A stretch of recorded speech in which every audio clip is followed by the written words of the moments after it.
So good morning, everyone. My name is Sabrina Kofer, and on behalf of Choice and ACRL, I'd like to welcome you to today's program, Supporting and Engaging Students in an AI-Powered Post-Pandemic World, which is sponsored by ProQuest, part of Clarivate.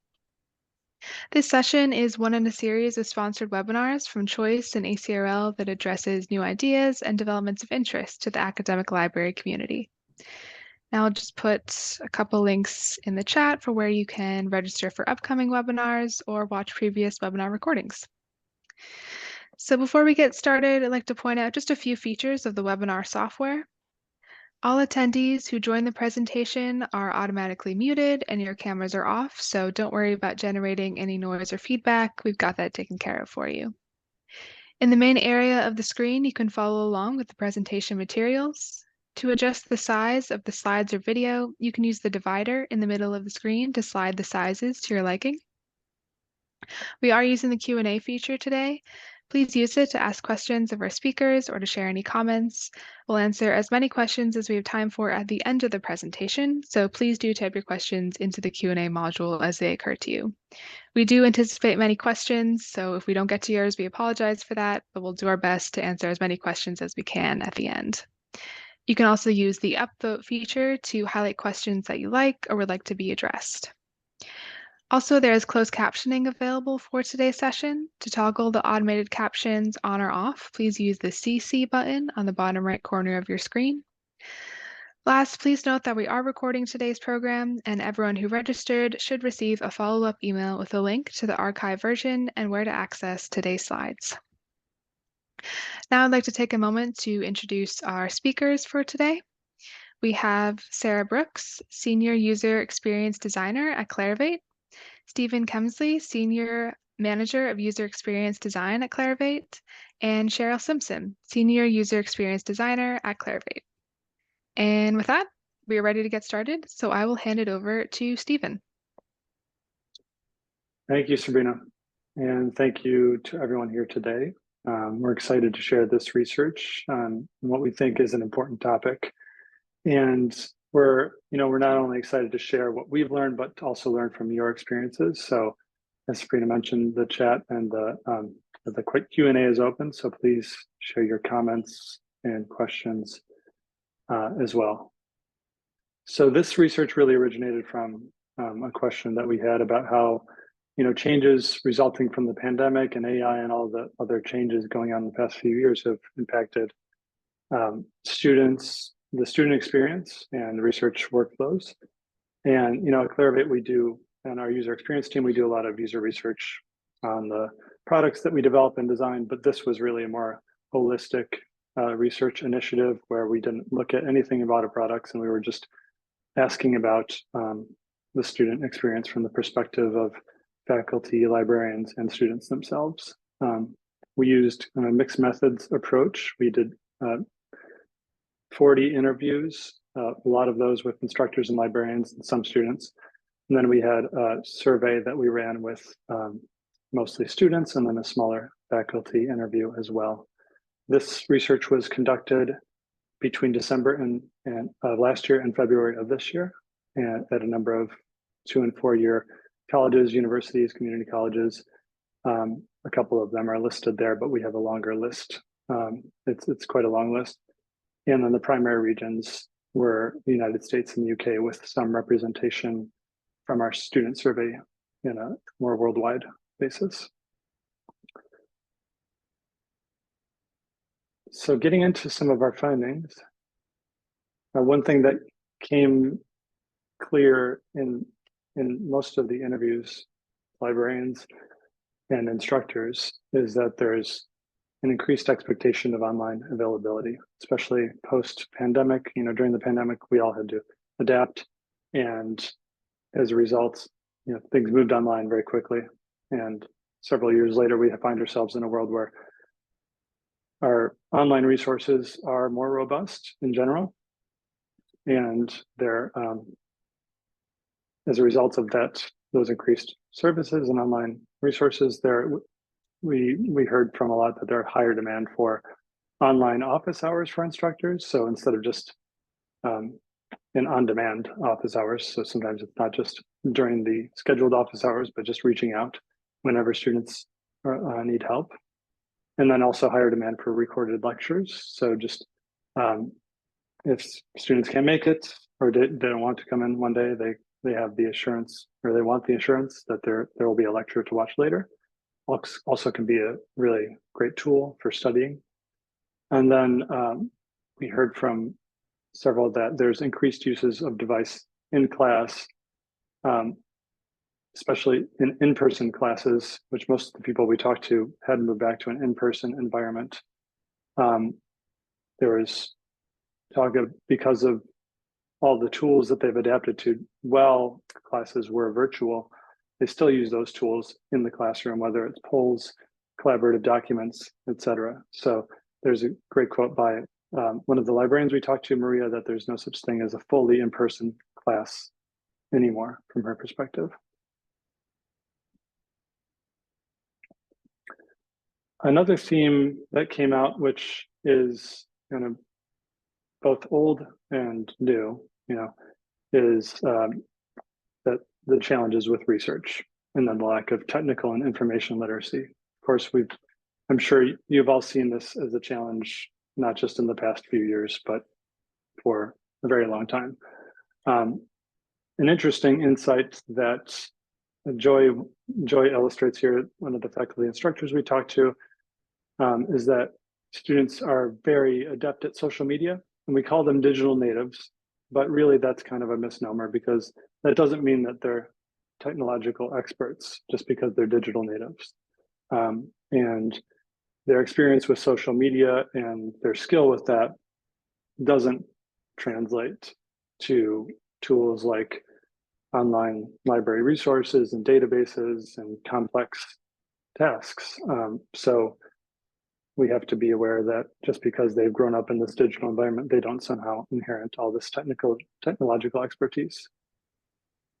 And research it remains very challenging despite all of the resources and tools that are out there. I'm going to pass it to Cheryl to discuss some of the macro factors affecting students these days. Okay, thank you.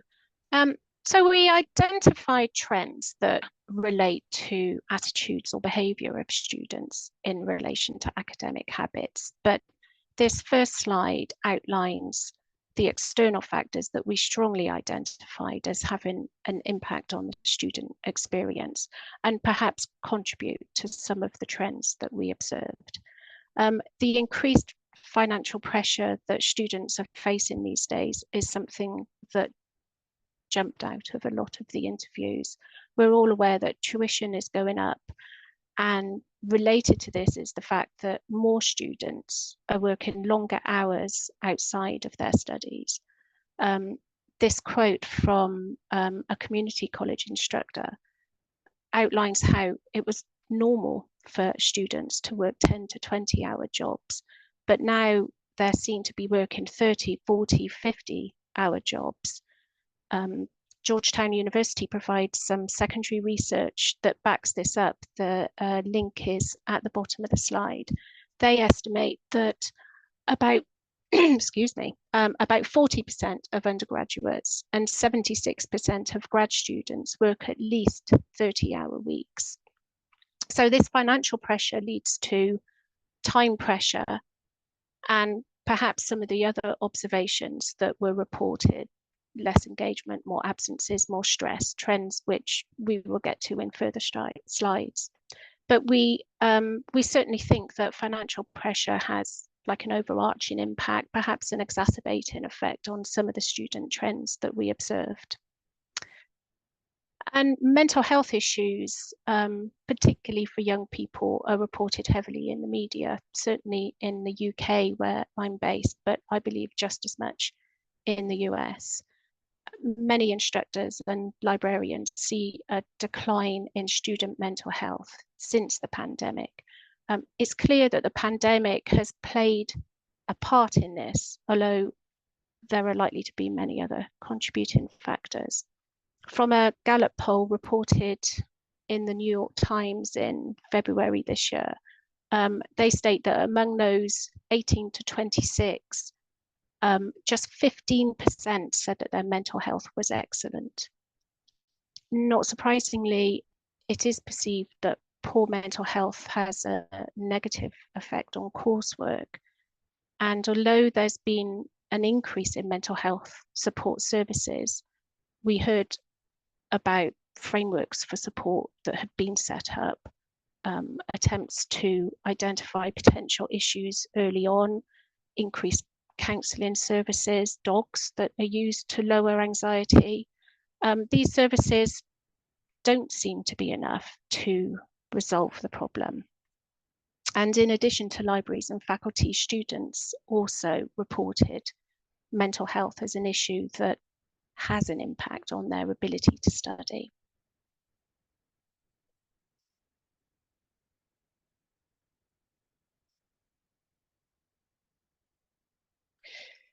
Engagement.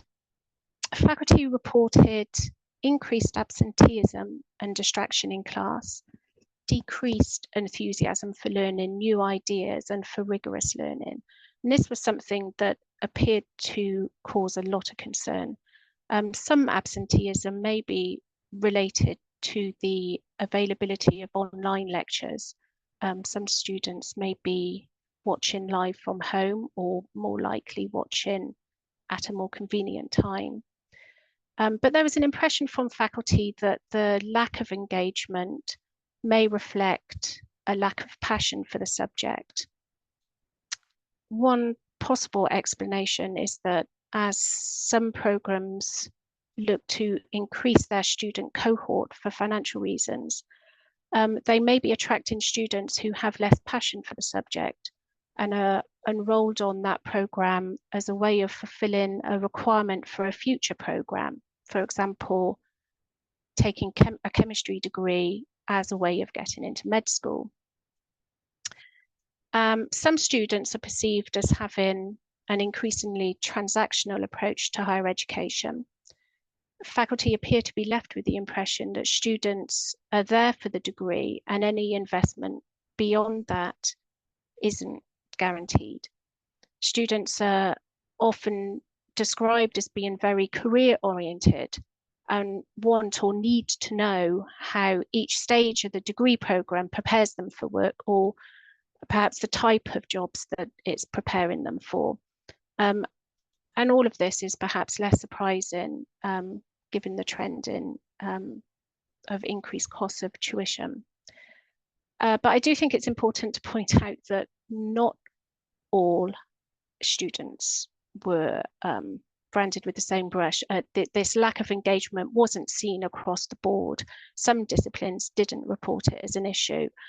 For example, although the quote on the right of the side came from an instructor in communication studies, he pointed out that, in his opinion, the students from his own institution, from a science and engineering background, appeared to be more curious, less disengaged than the media and communication students in his department. So examining the variables that appear to affect engagement, which are likely to be complex, have been highlighted as something that would be worthy of follow-up research.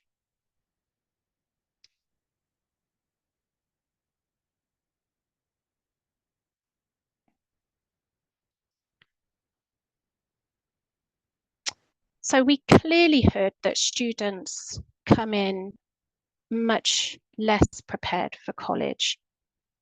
This was reported again and again.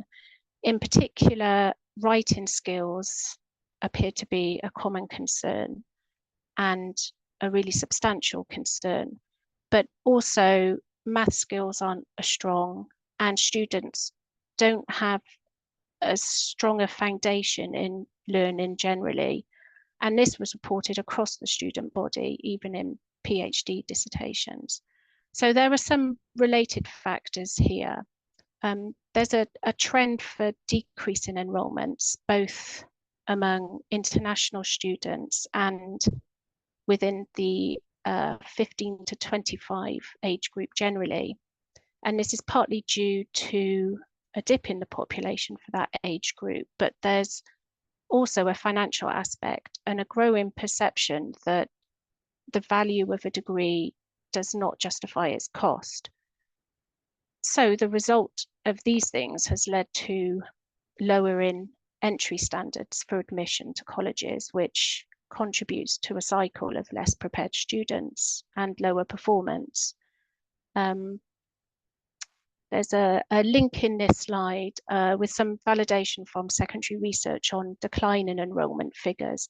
The National Student Clearinghouse Research Centre found that from fall 2019 to fall 2023, post-secondary institutions lost about 750,000 unduplicated students, or about 4% of total enrollment.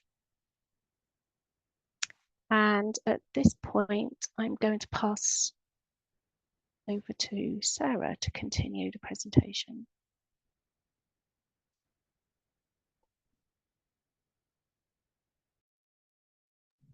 Sorry, thanks, Cheryl. So this slide is talking about an attitude that we came across during the interviews and the surveys that we took, was that there's a perceived entitlement to learning coming from the students themselves. This perhaps relates to some of the things that Cheryl and Stephen have mentioned in the earlier slides, to do with financial pressure and the need to get a foothold on their career. So there's an expectation that they should be allowed to learn, and their expectation is also that learning should be delivered by the instructor rather than a kind of more of a two-way process, or the students having to do research for themselves. So this has led to an expectation for greater structured learning, which in turn has led to less rigorous work on behalf of the students. There is, as we can see in the quote on the side from Margarita, she doesn't see it any longer as independent research. There's an expectation that everything is going to be delivered instead of learned. And this attitude comes from undergraduate students and graduate students alike. In fact, the quote is from Margarita mentions PhD students specifically. There is also, I have another quote from an instructor relating to the bottom point on this slide, that the students have higher grade expectations. He says that he's noticed that they seem to think that the baseline grade is an A, and while he has engaged in some grade inflation, his class average is generally a 78. So this is disappointing for the students, and that's branded him as the hard old professor because he hasn't let his averages slip enough. So here on the next slide, we can see some of the factors affecting student motivation and engagement in a little bit more detail. So on the positive side, collaboration with students is a plus point for students. That helps them stay motivated, and that's something they enjoy. Flexible deadlines for their assignments and research help them stay engaged, and the ability to study remotely and online is helpful, and also better access to learning resources helps them to stay motivated. And overall, the most positive factor affecting their motivation is the ability to study remotely and online. gives them, I guess, the flexibility to study where they want to study and when they want to study. There are some negative factors, though. There's, as Cheryl and Stephen mentioned earlier, anxiety and mental health is affecting their motivation and engagement. Also, the balance of work and school. As we heard, they're trying to juggle a job, sometimes almost a full-time job, with their studies, which can be hard for them. There are pressures of deadlines for assignments and research. And there are also the financial difficulties they've mentioned, but quite strongly the highest is 41% of students that we surveyed, and these were a mixture of undergraduates and up to PhD students, say that anxiety and mental health had the most negative impact on their engagement and motivation to study.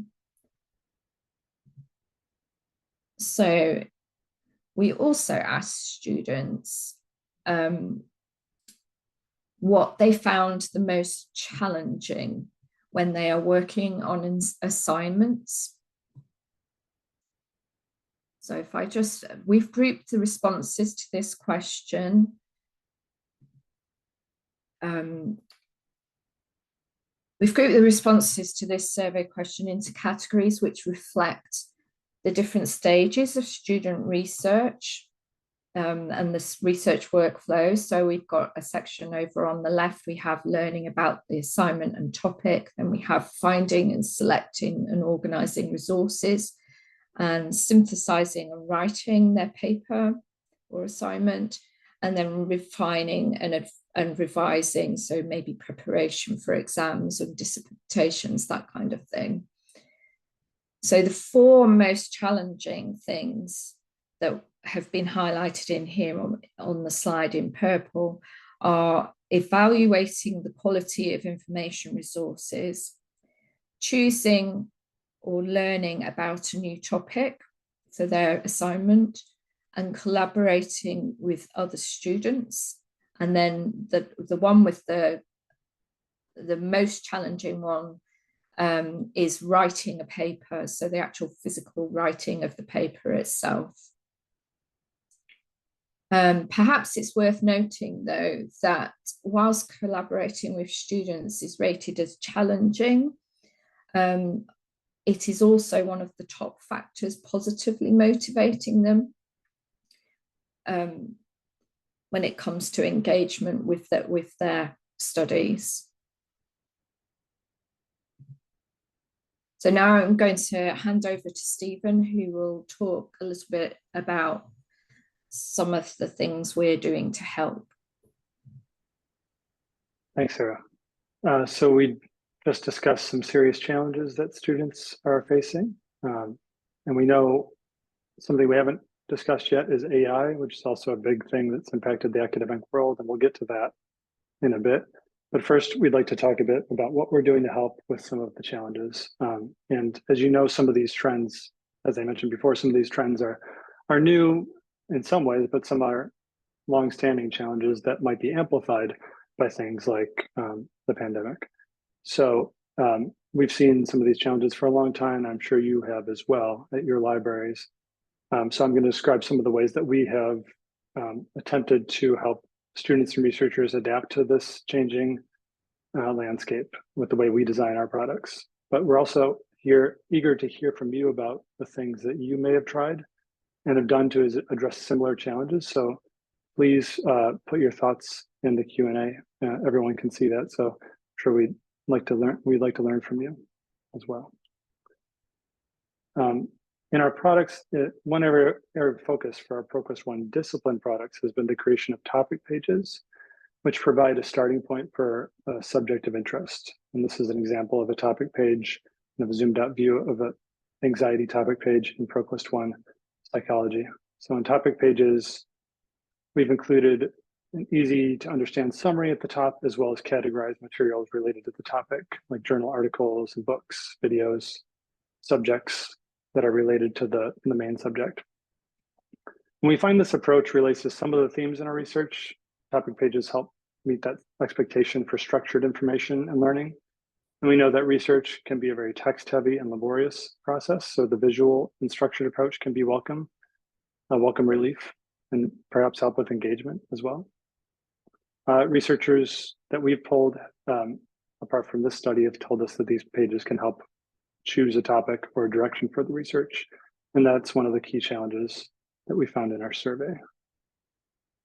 To give you an example of another topic page, this is in ProQuest 1 literature, and we have an illustration of how these topic pages are connected, so allowing researchers to browse and click their way through connected topics. So this is a topic page for the literary work Emma by Jane Austen, and you can explore criticism and related works related to Emma.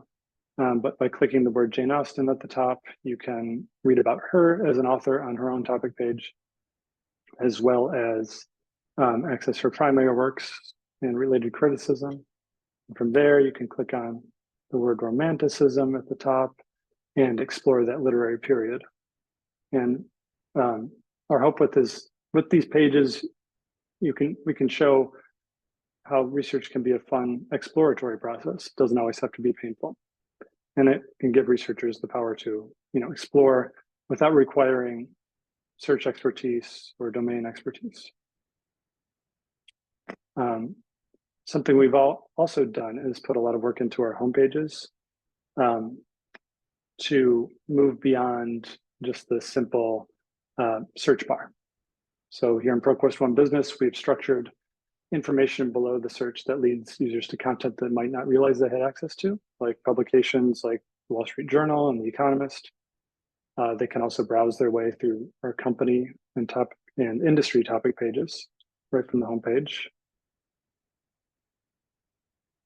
In ProQuest 1 Education, we highlight trending topics in education so students can see where the scholarly conversation is happening and also generate ideas for their own assignments and research.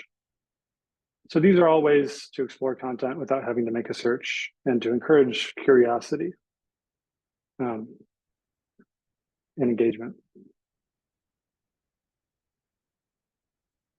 And across our various ProQuest 1 discipline products, we support the need for structured learning and engaging experiences by highlighting discipline-specific standards in easily browsable format. So integrating content like in business, NAICS codes, or in education, the Eric Thesaurus, APA content in psychology.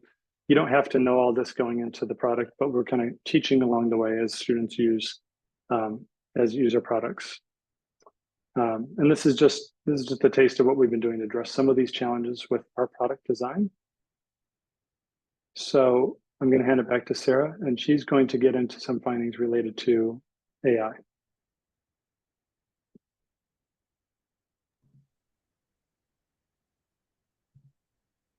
Okay, thanks, Stephen. So as we mentioned at the start, part of the interviews and the surveys that we took covered people's use of and attitudes towards AI in higher education. So from our interviews with faculty and instructors, we found that their attitudes kind of break down as follows. So we have the cautious instructors. These instructors discourage the use of AI or haven't directly addressed its use in class yet. They tend to be moving towards AI-proof assignments, like in-class handwritten exams and oral presentations or discussions, rather than something that a student can go away and print out or create and just send in anonymous, not anonymously, send in without being able to prove that they have the knowledge they claim to have. So they're leaning towards assignments that are difficult to generate with AI. As you can see on the slide, we've got this instructor over here who says that the paper died its last gasping breath when ChatGPT came out. You need to make assignments that have so many moving parts that it's just easier to do it than figure out how to have the robot do it. Okay, so the next one is the experimental instructor. These instructors are focusing on teaching AI literacy. They want students to learn what the tools are good for and where their limitations lie. Assignments often ask students to analyze or critique AI output. So they might get AI to answer questions from a past assignment and get students to compare with their own original answers.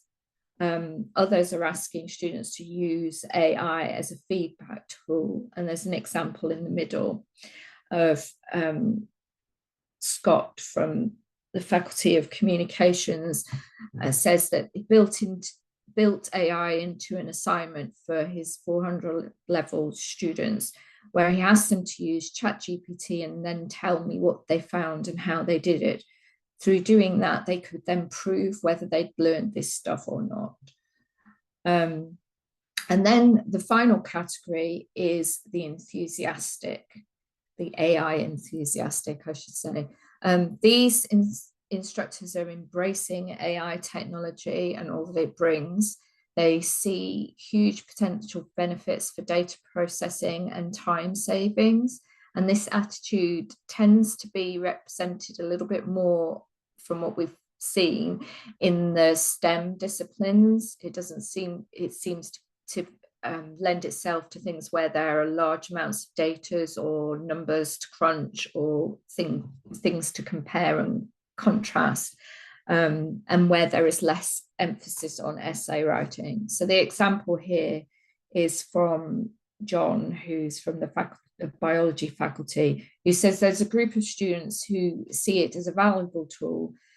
So he has them in his research lab, have ChatGPT up on one screen, and then they're coding on the other screen, and they're moving back and forth to kind of figure out the problems that they encounter. So those are just some examples of the attitudes we found. And then we have, through this current set of interviews and others that we've conducted over the past year, we've honed in on 4 major factors that librarians and faculty want to see considered in academic AI tools. So we're acknowledging that AI is here to stay, but we want to see, some structure around how it's used. So our interviewees expressed concerns related to credibility, inclusivity and bias, and transparency, education and ethics, which spells out this handy kind of acronym, which we've come up with. So we're calling this the SITE framework. So for credibility, if I just go over kind of what we mean by that, credibility, there are continued concerns about accuracy and hallucinations with AI tools. AI tends to invent citations that don't exist, and during our recent interviews we found that that was a common theme and a common concern. Inclusivity and bias. AI is seen as having a built-in bias that makes it difficult to find sources from underrepresented viewpoints. And you can see this in all kinds of applications where because you've come across or used a certain type of content or a certain type of result, you keep being pointed to those types of results when actually maybe you want to move away from that and explore something new or different. Transparency. Faculty and librarians want students to better understand the limitations of AI and how to use it safely and accurately. They want to know what information the AI application has access to formulate its responses. This is something that's key in academic use. And then for education and ethics, faculty are concerned with plagiarism and cheating. It's a long-standing battle that has been going on even, long before AI came along. And some are scrambling to respond, but others are resigned to the reality that they just can't devote the time and energy to policing AI use. So they're trying to understand and find the line between AI helping students and doing the work for them. So with that, I'm going to hand back over to Cheryl to talk a little bit more about the stats. Okay, thank you. We were able to get an initial impression of current use of AI from our survey of undergraduate and grad students. We have an overview here of those that use AI specifically for school and research compared to those that don't. Of the 31% of students who said they use AI, 52% say they are confident using it, and 58% use it often. Of the 69% who said they don't use AI for school or research, 37% are confident when using AI, and 29% say they use it often. We also know that there is a split between instructors and or institutions who allow and encourage the use of AI and those who have banned it outright. And it's unclear whether the lower confidence with using AI leads students to not use it for school, or whether the prohibition of AI use at school leads to this picture of lower confidence and lower usage, or perhaps it's a combination of multiple factors. You may have your own informed opinions on this, and we appreciate hearing your views. The caveat here with this data is that these numbers were captured at the start of this year, and AI tools in academia are continuing to proliferate.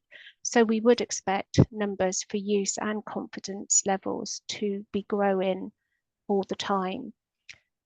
Also worth a mention is the extent to which a desirability bias could have played a role in how students responded to these questions.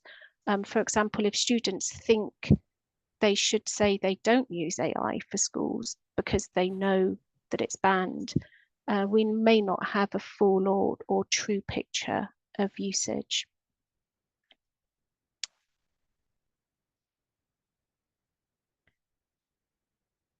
We asked students to identify which parts of the research process they are currently using AI tools as an aid.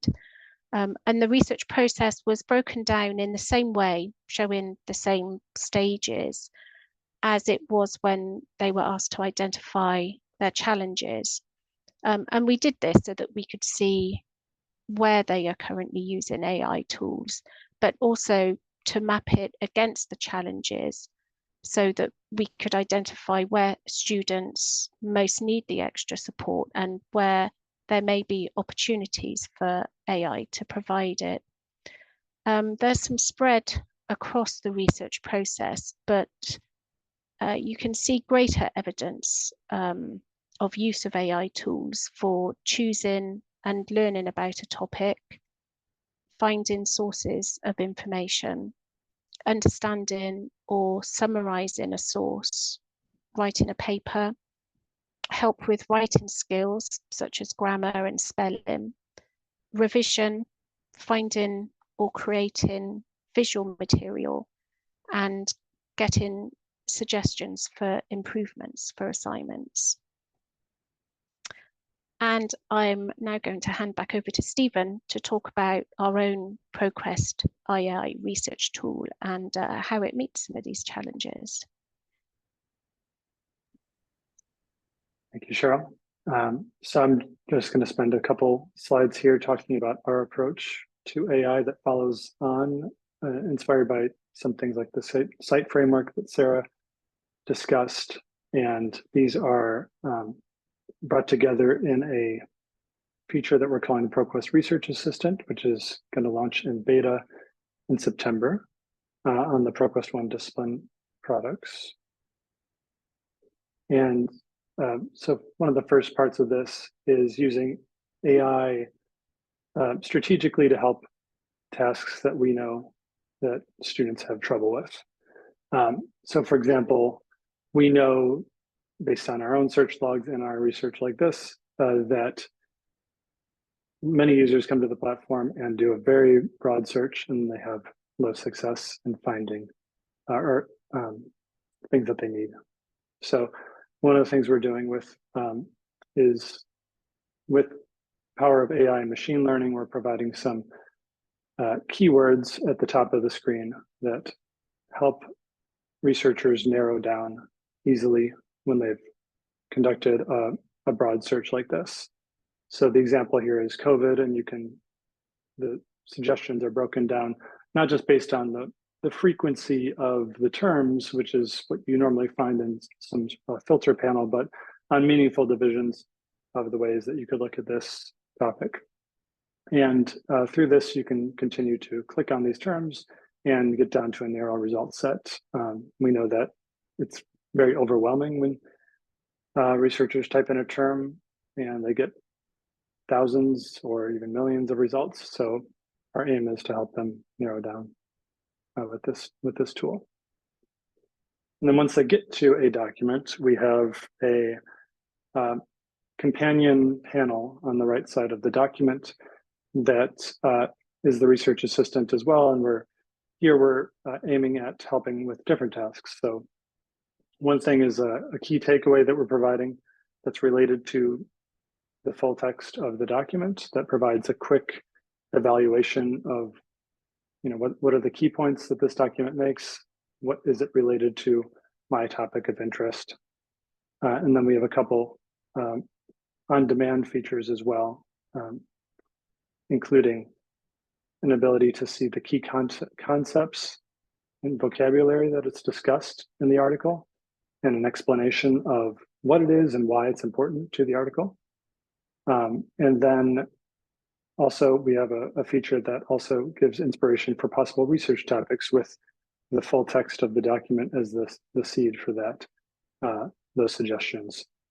We know that choosing a topic is often an iterative process, and that someone that's reading a document doesn't always know exactly what the final direction of the research will be. So this is hopefully is there to provide some inspiration.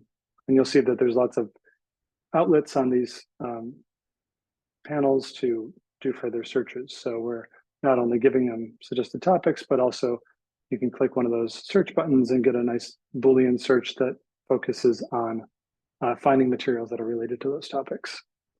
And this is just a few of the ways that we're launching with in September, and we hope to iterate on this as we hear from our customers and our users, and we're excited about the possibilities. So that concludes the formal part of our presentation, and we're happy to get to your many questions and comments now.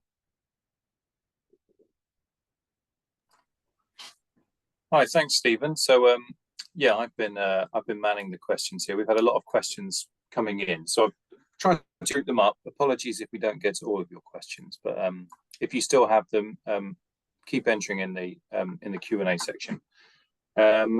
Maybe let's start with one going right back to the beginning. There's quite a few questions from people about the research itself, the methodology, who was surveyed, if there's a paper available. So maybe could you just maybe go over that again, just briefly? Sure. So there's not a paper. We're going to distribute these slides afterwards. we haven't written a formal paper about this, but we're happy also to, we will, along with the slides, maybe we can have some of the contact info. So if you have further questions that aren't answered during this session, we can communicate. As far as the survey, that was through a panel that we used to recruit participants in studies. These were paid responses, and we were able to screen for participants that have a current role as a student, an undergraduate student or graduate student or PhD student, and we sampled from each of those buckets. And we also screened for people that have conducted research in the past year, since we do ask a lot of questions about the research process. So this, we don't consider this, necessarily a scientific study, in the sense that we're not going to submit this to a scientific journal. But what we wanted to do with the survey is to cross-reference what we're hearing in the qualitative interviews with the instructors and librarians. And so they're talking a lot about anxiety and mental health. Do students reflect that, or do they contradict it? In this case, the responses were aligned. So we just want to see directionally, are there big gaps there, and what are the differences? And we also hope that this can possibly inspire some of the academians in this audience to conduct related research and explore this issue further. Thanks, Stephen. Had a lot of questions about AI. Also a lot of questions about the ProQuest Research Assistant. Could you just talk a bit about which products that those features are going to go into, and how people might get access to that? Sure. And I think we can explain some of this in some follow-up communication that we're sending. So we have a text list, but I know it's the ProQuest One discipline products, so ProQuest One psychology, ProQuest One business, literature, education, which just launched, and it will come to, we have a ProQuest One sustainability product coming, and then there are some other products that will, and databases that it will come to, and we will get the full list to you after this. Yeah. Also had had a few people asking questions or giving feedback on the topic of information overload, and how less is often more with students. There's a lot of information that they're accessing and that they can access. They get a lot of results, and it can be quite overwhelming. I think some of those challenges that you were talking about kind of feed into that, and some of those other things you were talking about kind of solve those problems, at least partially. So yeah, it'd be good to hear your thoughts on that too.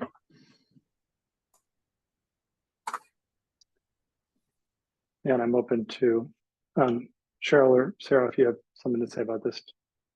I'm eager to hear your perspective too. But yeah, that is, we're user experience designers, and we focus on design a lot. So a lot of the time, the overriding principles, we want to make things as simple and intuitive as possible. And that's always a challenge with, I think, research tools where we're serving a broad audience of experts and novices. I think what we found is that just because someone is an expert in their field doesn't mean that they want a very complex and overloaded interface. So I think if we try to make it as intuitive as possible for novices, oftentimes that can have benefits for everyone, without sacrificing, the complexity that's needed for advanced research tasks. Sarah or Cheryl, do you have anything else to add about, designing for simplicity or anything like that? I think what we try to do is to get a kind of balance between making it simple enough to understand, but also there's a challenge there in kind of mapping the students' kind of understanding of how information is structured as well. So that's something that is not always, yes, the number of results can be overwhelming, but it's also about us trying to find out what's the best kind of structure for the information to make it easier for them to find it as well. And what do we surface and what do we not surface? How do we get them to this kind of nugget of information that may be somewhere quite well hidden in the data that we've got?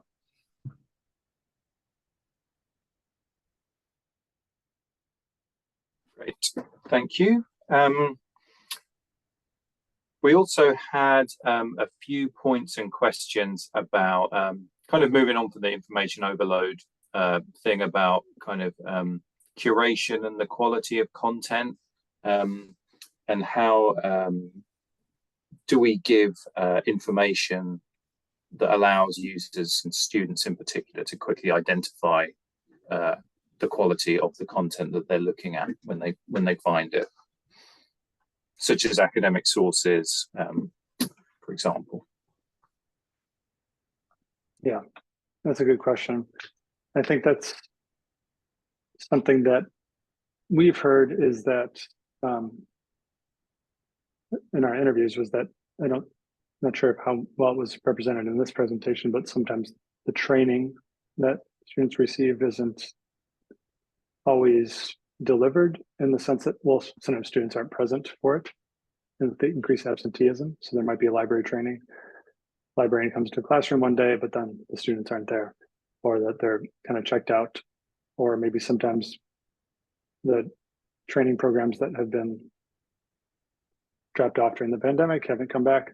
So there's a lot of concern about, students don't know how to use these resources. They don't know how to do research. And I think what we try to do is give students and researchers some benefit to the task they want to conduct. So if they want to find a related research article and just find 3 articles and download them and go, that's their task. But can we provide some education along the way without, being onerous about big help files and text, but can we kind of meet them where they are? So we have some ways of doing that currently. If students engage with particular features, we have some options that offer on the spot explanations of things like what is peer-reviewed, and they can watch a quick video about that topic. I think also with our topic pages, we provide an engaging framework for students to be exposed to the right types of questions and maybe the types of content that are available to them, guiding them a little bit and teaching them what's available without them having to really do anything to ask for that help.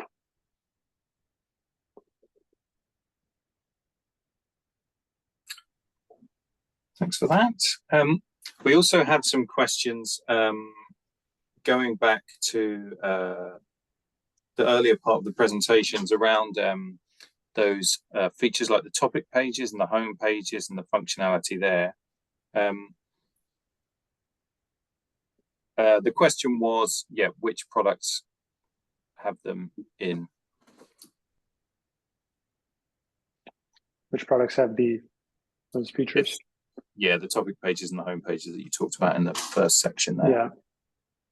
Yeah.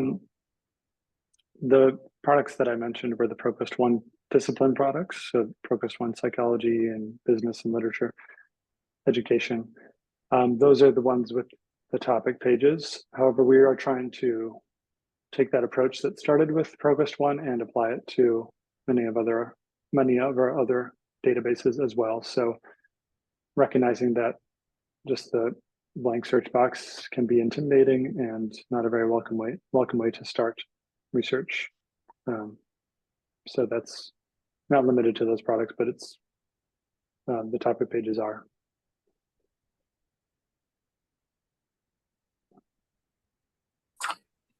Thanks, Stephen. There's a few questions around similar themes around those challenges that students are facing. One question here around the challenge of choosing sources. And maybe this is to do with not being familiar with the important works in their field, or maybe there's other things. Yeah, it'd be good to get your thoughts on really what are the causes for that challenge around choosing the right sources for their studies.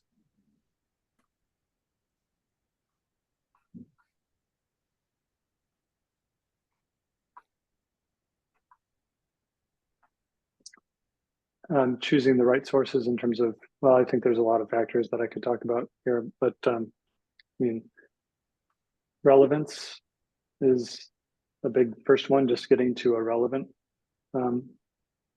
document is difficult, especially in databases with millions of records in them and different content types. That is something we hope to address with that research assistant keywords. That's an ever-present challenge. And then once you get to something that's relevant, is it credible enough to use? Does it say what you need to say for your assignment or your project?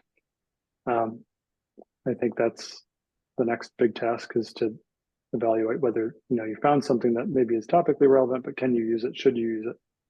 And I'm sure this audience is well aware of these challenges and have lots of perspectives on this. So please put your takes in the chat. But I know we just have a couple minutes here, so can't get too deep into it. But I think relevance and credibility, evaluating credibility, are big ones in choosing sources.